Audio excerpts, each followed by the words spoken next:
여러분, 우리는 살아가면서 반드시 피하고 싶은 것이 있습니다. 그것은 바로 고난이죠. 어떤 종류의 고난이든지 우리는 모두 피하고 싶어 합니다. 나에게 이런 고난은 찾아오지 않았으면 좋겠어. 나는 저런 고난은 만나지 않았으면 좋겠어. 이것이 바로 우리 모두의 마음이죠. 그런데요, 전도서 7장 14절 말씀을 보면 하나님이 이렇게 말씀하시는데요. 우리 함께 읽어보도록 하겠습니다. 형통한 날에는 기뻐하고 공고한 날에는 되돌아보아라. 이 두 가지를 하나님이 병행하게 하사 사람이 그의 장래 일을 능히 헤아려 알지 못하게 하셨느니라. 아멘. 그러니까 모든 사람에게 형통함과 공고함, 이 두 가지를 우리의 인생에서 병행해서 일어나도록 하셨다는 것입니다. 그러니까 이 두 가지, 좋은 일과 나쁜 일들은 우리의 모든 인생에 다 찾아오는 일들이죠. 그러므로 우리가 고난을 피하고 싶어도 그 고난을 피할 수는 없다는 것을 말해주고 있습니다. 그런데 한 가지 중요한 사실이 있습니다.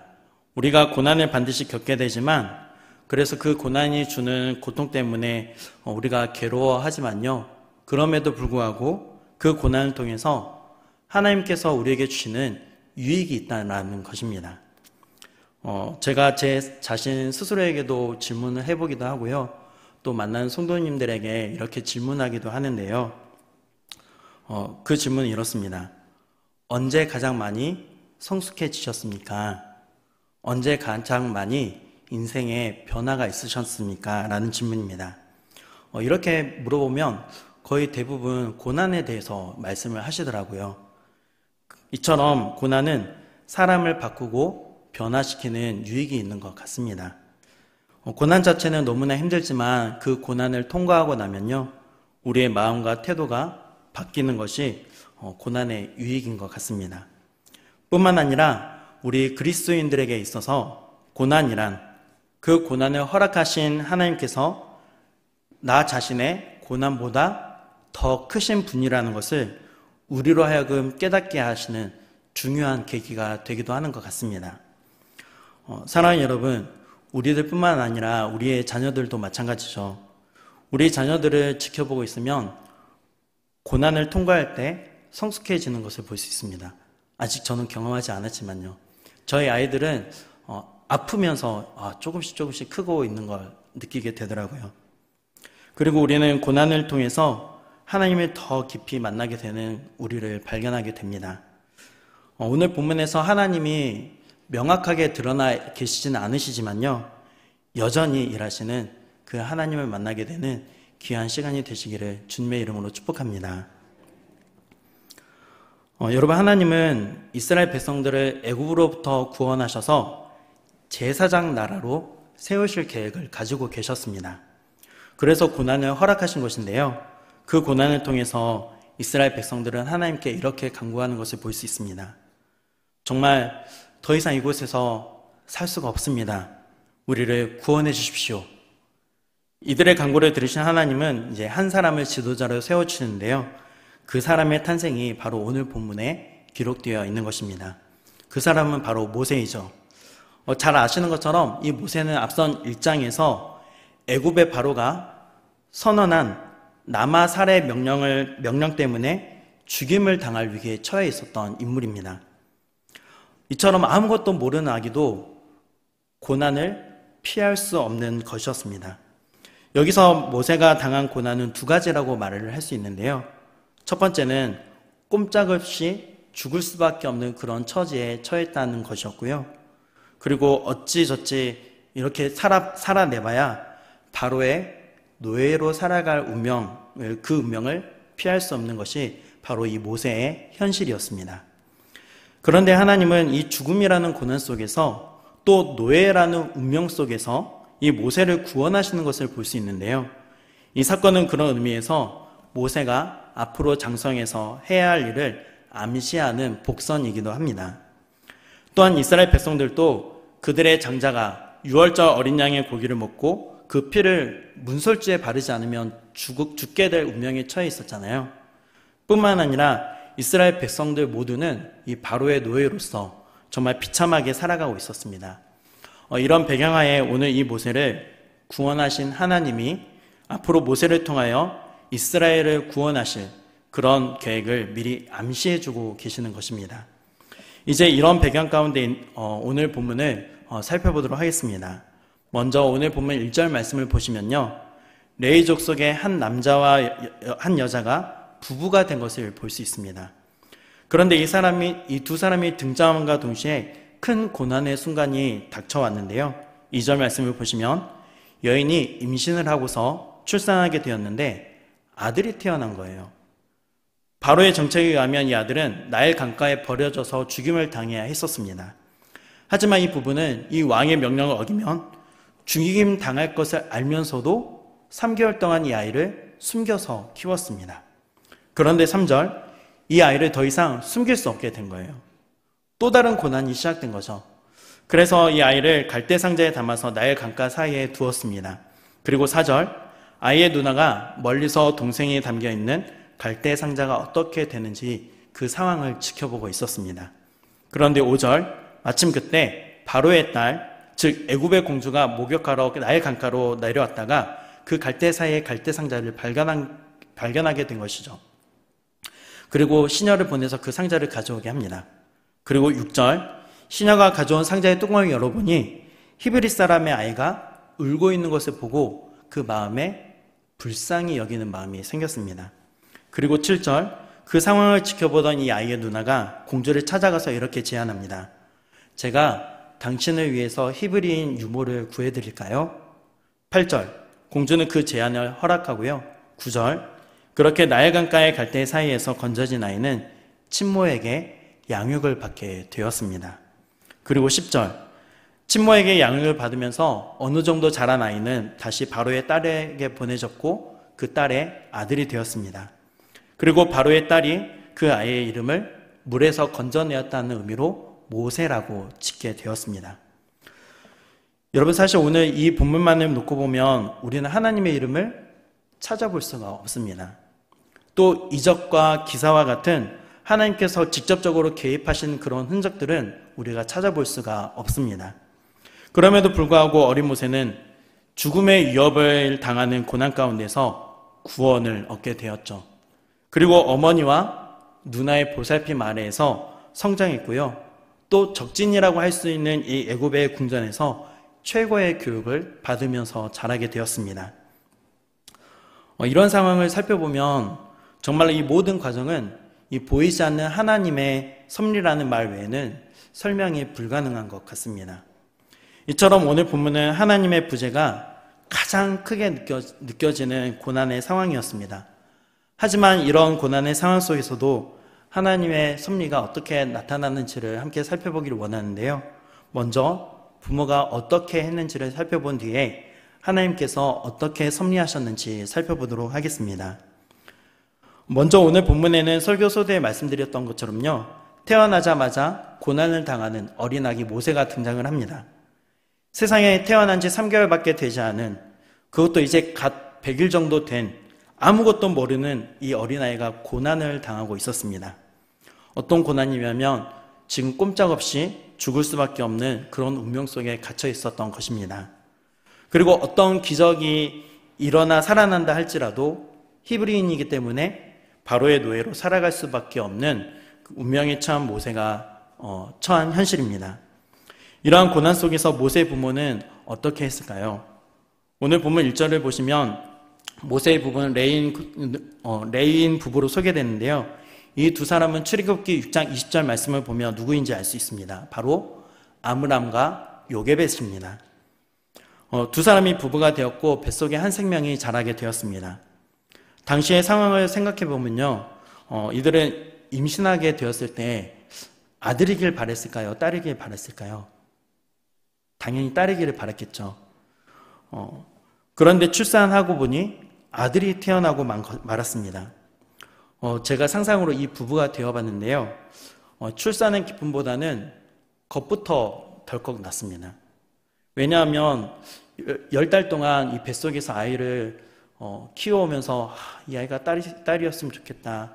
또 이 아이가 정말 잘 태어나서 잘 살아갔으면 좋겠고 우리 가정에 정말 기쁨이 되는 아이면 좋겠다. 그런 기도하는 마음으로 기다렸겠죠. 그렇게 기다렸던 아이였습니다. 그런데 아들이 태어나고 말았습니다. 이 아들이 나의 강가에 버려져 죽는 것을 지켜보아야 할지 아니면 목숨을 걸고서라도 왕의 명령을 어기면서 아이를 지켜야 할지 고민이 되었습니다. 그런데 오늘 이 부부는 바로의 명령을 따르지 않고 이 아이를 3달 동안 숨겨서 키워왔습니다. 아들을 낳고서 숨긴 이유에 대해서 오늘 본문은 이 아이가 잘생겼기 때문이라고 합니다. 얼마나 잘생겼길래 이 아이를 숨겨서까지 키우려고 했을까 고민이 되었는데요. 여기서 잘생겼다는 단어의 원어는 토브라고 합니다. 이 토브는 뛰어나다, 아름답다, 존귀하다, 보배롭다, 건장하고 범상치 않다 라는 등의 이런 다양한 의미가 담겨 있습니다. 여러분, 그런데요, 정말로 모세가 단지 태어나서 보니까 이 아이가 잘생겼기 때문에 이 아이를 부모는 숨겨서 키우려고 했었던 것이었을까요? 저는 동의할 수가 없습니다. 그러면 모세의 부모는 왜 이 아이를 살리기 위해서 숨겨서 키웠던 것이었을까요? 아마도 이 아이가 꼭 살아야만 하는 그 이유가 있었을 것 같습니다. 아마 모세 부모들도 그렇게 생각을 했겠죠. 이스라엘 백성들을 출애굽시키기 위한 구원자로서의 이 모세를 놓고 생각을 해보면요, 아므람과 요게벳이 모세를 낳고 나서 그 얼굴을 보니 이 모세에게는 외형적인 그 아름다움 뿐만이 아니라 이 모세가 장성한 후에 하나님이 이스라엘의 구원을 위해서 귀하게 쓰실 아이라는 확신이 드는 그 어떤 것을 알게 되지 않았을까 생각을 합니다. 즉, 하나님의 구원의 계획을 감당할 자로서의 존귀함과 뛰어남이 이 모세의 용모에서 보였다는 것이죠. 이것은 굉장히 신비한 지식입니다. 그런데 이 신비한 지식을 그냥 갖게 되었을까요? 저는 그렇지 않다고 생각합니다. 분명 이 신비한 지식을 갖게 하는 무언가가 있었을 것 같은데요. 그것은 무엇이었을까요? 히브리서 저자는 히브리서 11장 23절에서 이렇게 기록하고 있습니다. 함께 읽어볼까요? 믿음으로 모세가 낳았을 때에 그 부모가 아름다운 아이임을 보고 3달 동안 숨겨 왕의 명령을 무서워하지 아니하였으며. 아멘. 그것은 바로 믿음에 의한 것이었습니다. 하나님께서 주신 믿음으로 하나님께서 이스라엘을 구원하실 때 이 아이를 지도자로 세워서 사용하실 것이라는 그런 신비한 지식이 아마 이 부모에게 있었던 것 같습니다. 그러면 만약 모세의 부모에게 이 믿음이 없었다면 어떻게 되었을까요? 그들은 아마도 왕의 명령이 두려워서 자신들의 목숨을 구하기 위해서 모세를 내어주고 말았겠죠. 이러한 사실을 통해서 우리가 알 수 있는 것은요, 그것은 바로 믿음이 우리로 하여금 고난과 두려움을 극복할 수 있는 용기와 담대함을 준다는 것입니다. 여러분, 우리가 어두운 터널 속에서 한 줄기 빛이 보이지 않는 상황이라 할지라도 우리가 두려워하지 않을 수 있는 이유는 무엇이겠습니까? 시편 23편 4절의 말씀처럼 내가 비록 사망의 음침한 골짜기로 다닐지라도 피해 입는 것을 두려워하지 않을 수 있는 것은 이유는 하나님이 바로 나와 함께 하신다는 그 믿음, 바로 그 지식이 있기 때문이고요. 주께서 지팡이와 막대기로 나를 보호해 주신다는 그 믿음과 지식이 있기 때문인 줄 믿습니다. 사랑하는 여러분, 하나님의 도우심과 보호하심에 대한 그 믿음과 그 지식은 우리로 하여금 고난과 두려움을 넉넉히 극복해 가도록 용기와 담대함을 갖게 해줍니다.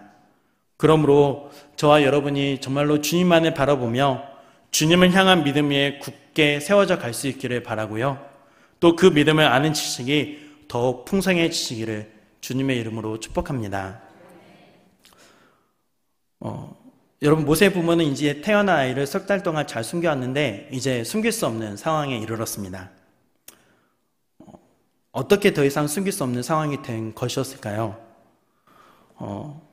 저희 아이들이 커오는 모습을 생각해 보니까요, 태어날 때도 굉장히 울음소리가 큰데 점점 갈수록 우는 소리가 더 커져가요.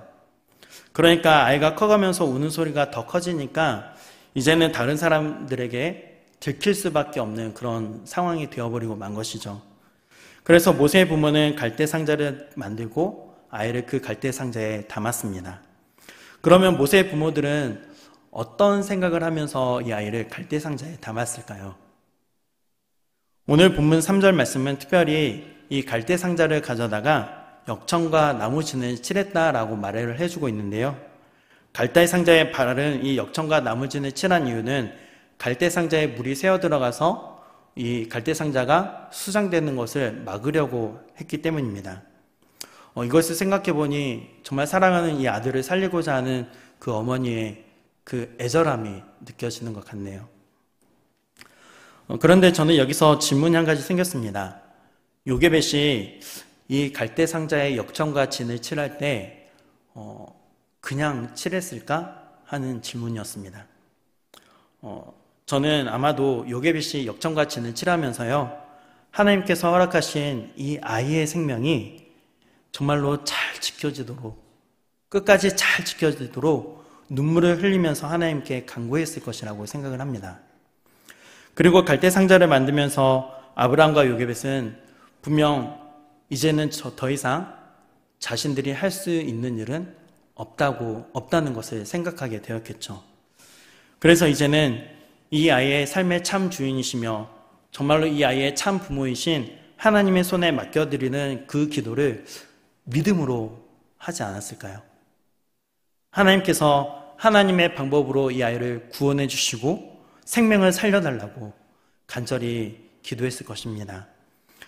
그러므로 이 갈대 상자는 어떤 면에서 보면 하나님을 신뢰하는 기도를 상징하는 것이기도 합니다. 여러분, 저는 가까운 과거에 아이들을 놓고 기도를 한 경험이 있습니다. 저희 가정의 막내 이든이가 저녁 시간에 갑자기 열이 올랐는데요. 컨디션이 그렇게 나쁘지 않았었어요.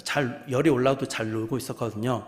그래서 해열제만 먹이면 괜찮아지겠거니 했는데 해열제를 먹여도 아무리 먹여도 4일 동안 열이 떨어지지를 않는 거예요.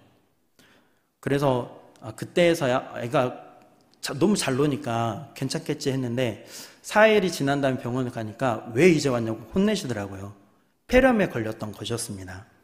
그래서 추석 연휴가 시작되는 전날에 아이를 입원시키게 되었습니다. 아내는 이든이와 병원에 있었고요. 저는 집에 남은 두 아이를 돌보아야 했습니다.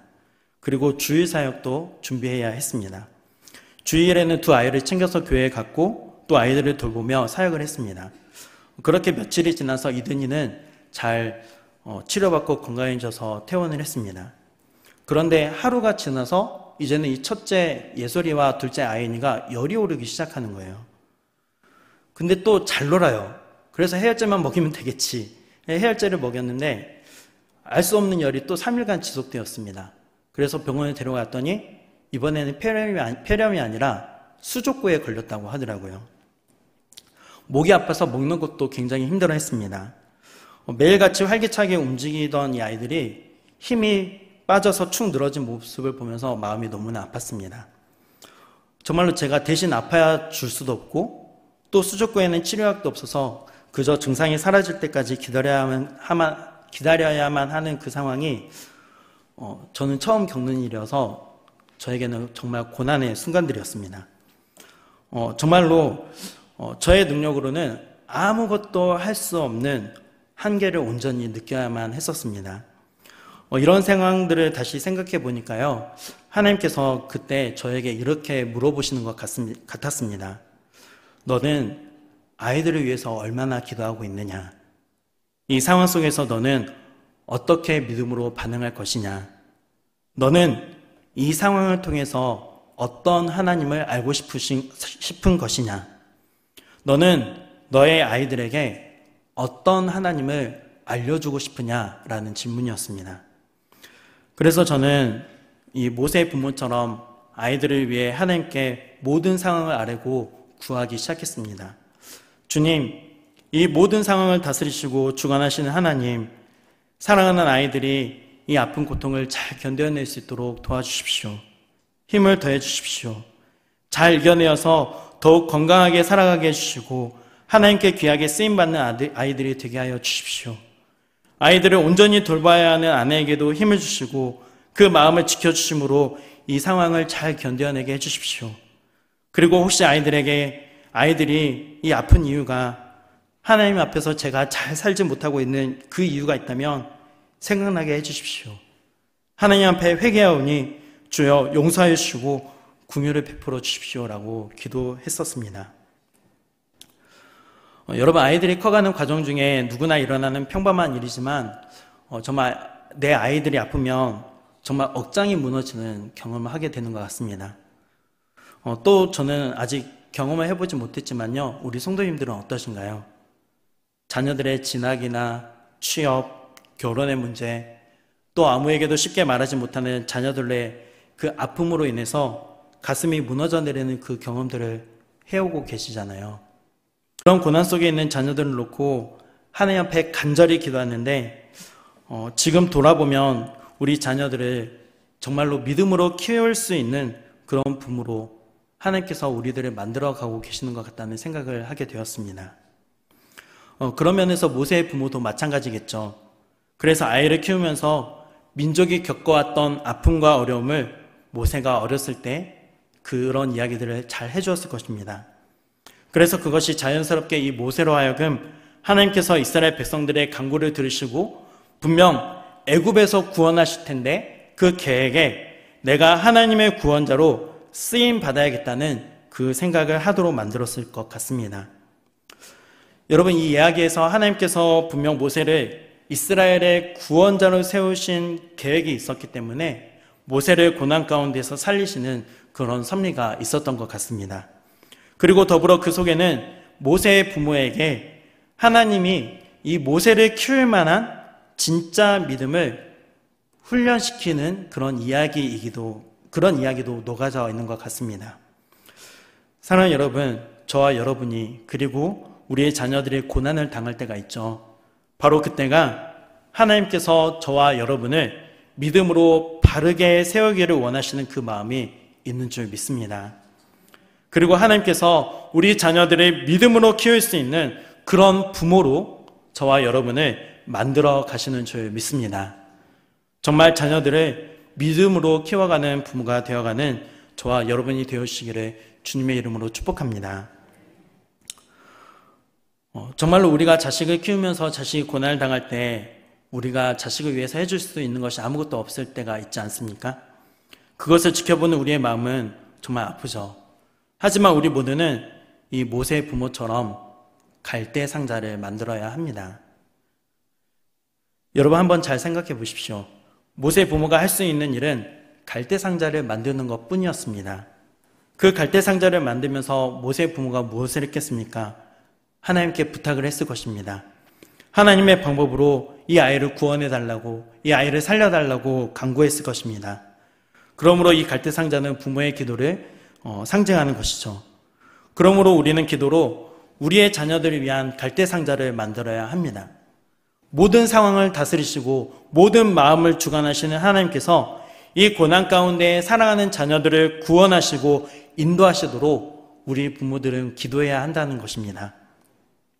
사랑하는 여러분, 모세에게 일어났던 그 놀라운 하나님의 구원이요, 고난 속에 있는 우리 자녀들이 있다면 저와 우리 성도님들의 기도로 인하여서 그 자녀들의 인생 가운데에도 동일하게 일어날 수 있기를 주님의 이름으로 축복합니다.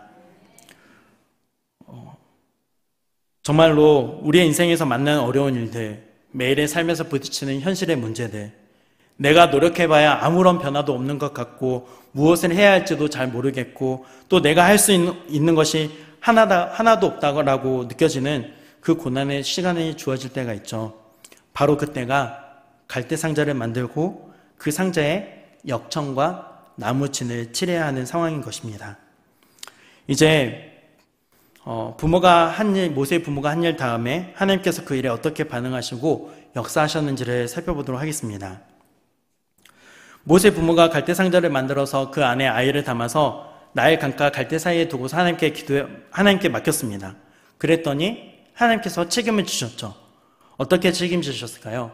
5절 말씀을 보시면 때마침 바로의 딸이 그 시간 그 장소에 목욕을 하기 위해서 나타난 거예요. 여러분, 너무나도 극적이고 신비롭지 않습니까? 아니, 어떻게 이 공주가 하필이면 그 시간에 그때 이 장소에 나타난 것이었을까요? 나일강이 기니까 다른 곳에서 목욕할 수도 있었고요. 다른 시간, 즉 모세의 부모가 이 갈대 상자를 갈대 사이에 놓기 전에 다녀갔을 수도 있는데 왜 하필이면 그 시간에 그 장소에 나타나서 이 갈대 상자를 발견하게 되었느냐라는 것입니다. 여러분, 우리는 이 장면을 통해서 모세를 고난 가운데 죽음의 위기에서 구원하신 하나님이 어떤 분이신지를 깨닫게 되는데요. 하나님은 모든 시간과 공간을 다스리시는 분이라는 것입니다. 모든 상황을 다스리시는 분이시죠. 왜냐하면 모든 시간과 공간을 누가 창조하셨죠? 하나님께서 창조하셨기 때문입니다. 더불어 하나님은 상황뿐만 아니라 사람의 마음까지도 다스리고 계신다는 것을 우리는 오늘 본문을 통해서 볼 수 있습니다. 6절 말씀을 보시면 공주가 시녀들이 가져다 둔 이 갈대 상자를 열었는데요. 아기가 보였습니다. 그런데 그 아기가 갑자기 울기 시작하는 거예요. 이 우는 아기의 모습을 본 공주에게 어떤 마음이 생겼다고요? 네, 불쌍히 여기는 마음이 생겼습니다. 궁율의 마음이 생겼던 것이죠. 그리고 공주는 이 아기가 히브리인의 아기라는 것을 알게 되었습니다. 그러면 공주가 이 아이는 히브리인의 아이라는 것을 어떻게 알게 되었을까요? 다들 아시는 것처럼 아브람 이후에 태어난 그 이스라엘 족속 중에 태어난 남자아이들은 태어난 지 8일 만에 할례를 받아야만 했었습니다. 그래서 그 건전한 아이가 할례 받은 것을 보았기 때문에 알 수 있었을 것입니다. 그래서 공주는 이 아이가 왜 갈대 상자에 담겨서 강가에 버려졌는지 그것도 이해하게 되었겠죠. 자신의 아버지가 모든 히브리인들에게 내린 그 악한 명령을 생각했겠죠. 그런데 이 아이를 보니 갓 태어난 신생아는 아니고 또 어느 정도 큰 것을 보니 숨겨서 키우다가 더 이상 어떻게 할 도리가 없었겠구나. 그래서 갈대 상자에 이렇게 아이를 놔두었겠구나 라고 생각했을 것 같습니다. 여러분, 그런데 여기서 중요한 것은요, 공주가 이 갈대 상자 속의 이 아이를 불쌍히 여겼다는 것입니다. 그리고 자신의 아들로 삼기를 원했습니다. 아버지가 어떤 명령을 내렸는지 알면서도 말입니다. 여러분, 바로의 딸이 도대체 왜 이러는 것일까요? 아이를 워낙에 좋아하는 사람이어서 또 어떤 아이를 보든지 불쌍히 여기는 마음을 가지고 있었기 때문이었을까요? 전설에 의하면 당시 이 공주에게는 아들이 없었다고 합니다. 그런데요, 여러분, 우리는 이 모든 상황을 하나님께서 주장하시고 역사하심으로밖에 말할 수 없습니다. 하나님은 하나님의 계획을 위해서 이 일을 이루어가고 계셨기 때문입니다. 이것을 생각하면요, 공주에게 불쌍히 여기는 마음을 주시는 바로 누구세요? 하나님이신 거죠. 이처럼 하나님은 상황만 다스리는 시기만 하는 것이 아니라요, 사람의 마음까지도 다스리시는 분이신 줄 믿습니다. 하나님께서 바로의 딸의 마음에 긍휼의 마음을 넣어주신 거죠. 그래서 아들로 삼기를 원했습니다. 그런데 이 아이에게는 젖을 줄 수 있는 유모가 필요했습니다. 그렇게 아이는 다시 엄마의 손에 맡겨졌고 엄마는 더 이상 아이를 숨길 필요 없이 당당하게 이 아이를 키우게 되었습니다. 바로의 딸에게 양육비를 받아가면서 말이죠. 정말 놀라운 기적이며 고난 가운데 일하시는 하나님, 그리고 모든 것을 주관하시고 책임져 주시는 그 하나님이 드러나는 것 같습니다. 여러분, 때때로 우리가 살아가다 보면 우리의 삶 가운데 하나님은 너무나 멀리 계시는 분처럼 느껴질 때가 있습니다. 이처럼 고통 속에서 살아가는 이스라엘 백성들에 대해서 하나님은 오히려 또 무관심해 보이기까지도 하는 것 같습니다. 하지만 하나님은 이미 이스라엘 백성들의 구원을 위한 그 과정을 모세를 통해서 차근차근 준비해 가고 계셨습니다. 믿음으로 갈대 상자를 만들고 그 상자를 나일 강가에 띄운 그 부모와 이스라엘 백성들을 학대하던 애굽 왕 바로의 딸의 그 마음에 긍휼의 마음을 주신 하나님은요, 모세에게 그리고 이스라엘 백성들에게 이 구원의 은혜를 이미 베풀어 가고 계셨습니다. 사랑하는 여러분, 그러므로 하나님께서 우리를 어떠한 위험과 시련 속에서도, 고난 중에서도, 한 줄기 빛도 보이지 않는 그 어두운 터널을 지나가는 것 같은 가운데서도 우리를 인도하시고 보호하시는 그 하나님의 은혜가 있음을 믿고 그 은혜를 누리는 우리가 되기를 원합니다. 그래서 우리를 향하신 하나님의 은혜와 사랑을 확신하며 매일매일 갈대상자를 만들고 또 그 갈대상자에 역청과 나무진을 칠하는, 즉 하나님께 모든 것을 의탁하며 기도하는 삶을 살아가는 우리가 되기를 원합니다. 그래서 정말로 고난 중에 일하시는 그 하나님을 체험하게 되는 저와 여러분이 되어주시기를 주님의 이름으로 축복합니다.